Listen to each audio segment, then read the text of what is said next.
Une balle est chargée dans la chambre. Le percuteur frappe l'amorce à l'arrière de la balle, enflammant la poudre et provoquant une explosion qui dilate rapidement les gaz. La combustion de la poudre génère une grande quantité de gaz à haute pression, ce qui propulse la balle à une vitesse extrêmement élevée, supérieure à 1000 km/h. Mais comment sont fabriquées les balles?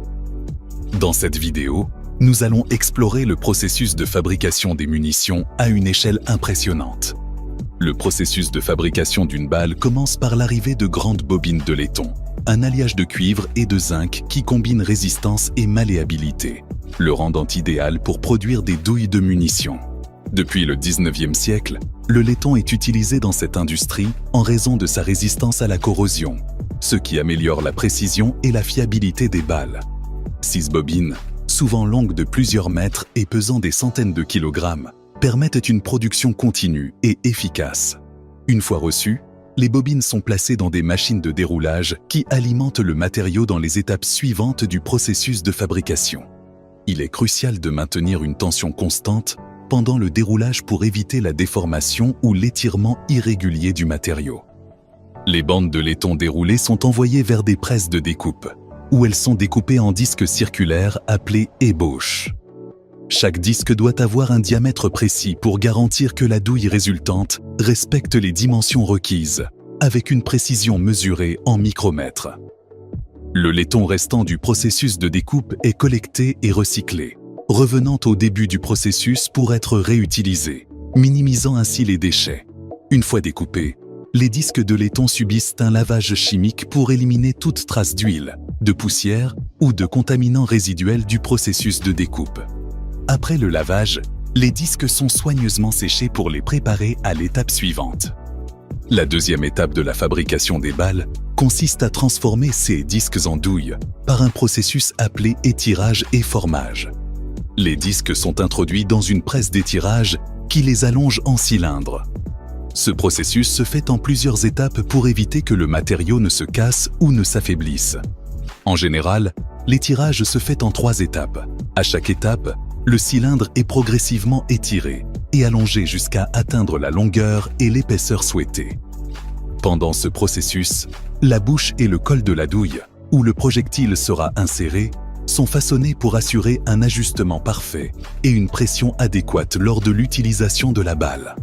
Après l'étirage, les douilles subissent un processus de recuit pour soulager les tensions internes du matériau. Cela implique de chauffer les douilles à une température contrôlée, puis de les refroidir lentement. Le recuit améliore la ductilité et la durabilité du laiton, évitant que les douilles ne se fissurent ou ne se déforment pendant leur utilisation. Les douilles sont chauffées à une température de 650 degrés Celsius pendant 1 heure. Après avoir atteint la température souhaitée, les douilles sont progressivement refroidies. Ce refroidissement contrôlé est crucial pour éviter la réintroduction de tension dans le matériau. La bouche de la douille est ensuite préparée pour recevoir la balle. Ce processus inclut de s'assurer que le diamètre intérieur est uniforme et lisse. Une petite poche est percée pour loger le composant essentiel à l'allumage du propulseur. La base de la douille est découpée et percée pour créer la poche d'amorce, qui contiendra l'initiateur de la poudre. La profondeur et le diamètre de cette poche doivent être exacts pour garantir une ignition uniforme de la poudre. De plus, un petit trou est percé au fond de la douille pour permettre à la flamme de l'amorce d'enflammer la charge de poudre. Ce trou doit être de taille uniforme et parfaitement aligné pour assurer une ignition fiable et constante. L'étape suivante consiste à former le rebord de la douille, essentiel pour extraire la douille vide après utilisation. Le rebord doit être bien formé pour que l'extracteur de l'arme puisse s'engager correctement et éjecter la douille. Chaque douille est inspectée à l'aide de caméras et de lasers pour s'assurer que toutes les dimensions respectent des spécifications précises. Cette inspection vérifie le diamètre, la longueur, l'épaisseur de la paroi et d'autres paramètres critiques. Les douilles qui ne répondent pas aux spécifications sont automatiquement rejetées pour maintenir la qualité du produit final. Les machines utilisées à cette étape sont très avancées, capables de travailler avec des tolérances aussi petites qu'1 centième de millimètre, assurant une précision extrême. Ensuite, le projectile est fabriqué, l'une des étapes les plus cruciales dans le processus de production des munitions. Les projectiles sont généralement fabriqués en plomb, un matériau dense et malléable. Pour des munitions plus avancées, des alliages de cuivre ou même de l'acier peuvent être utilisés. De nombreux projectiles sont revêtus d'une chemise en cuivre ou d'alliages similaires pour améliorer la résistance à l'usure et réduire l'encrassement du canon de l'arme. Le noyau de plomb est fondu et moulé dans la forme de base du projectile, qui est formé par extrusion, où le matériau est forcé à travers une matrice pour lui donner sa forme. Le projectile est calibré et arrondi pour garantir qu'il a une forme aérodynamique parfaite. La poudre est ensuite introduite dans la douille. Cette étape doit être réalisée avec une extrême précision pour garantir à la fois la sécurité et les performances des munitions. La poudre est un composé chimique explosif qui fournit l'énergie nécessaire pour propulser la balle. Ce processus est réalisé avec des machines de dosage qui distribuent une quantité exacte de poudre dans chaque douille, déterminée par la conception des munitions et les spécifications de performance. Une fois que la douille est chargée de poudre et que l'amorce est en place, l'étape suivante est l'assemblage de la balle. Cela implique de placer le projectile dans la bouche de la douille et de le fixer fermement. Une fois les projectiles prêts, ils sont insérés dans les douilles. C'est une étape critique qui nécessite de la précision pour s'assurer que le projectile s'adapte parfaitement. Le sertissage, qui consiste à plier ou à presser le bord de la douille autour du projectile, est réalisé avec des outils spécialisés pour former un joint hermétique. Ce processus garantit que le projectile reste en place pendant le stockage, empêchant tout mouvement indésirable.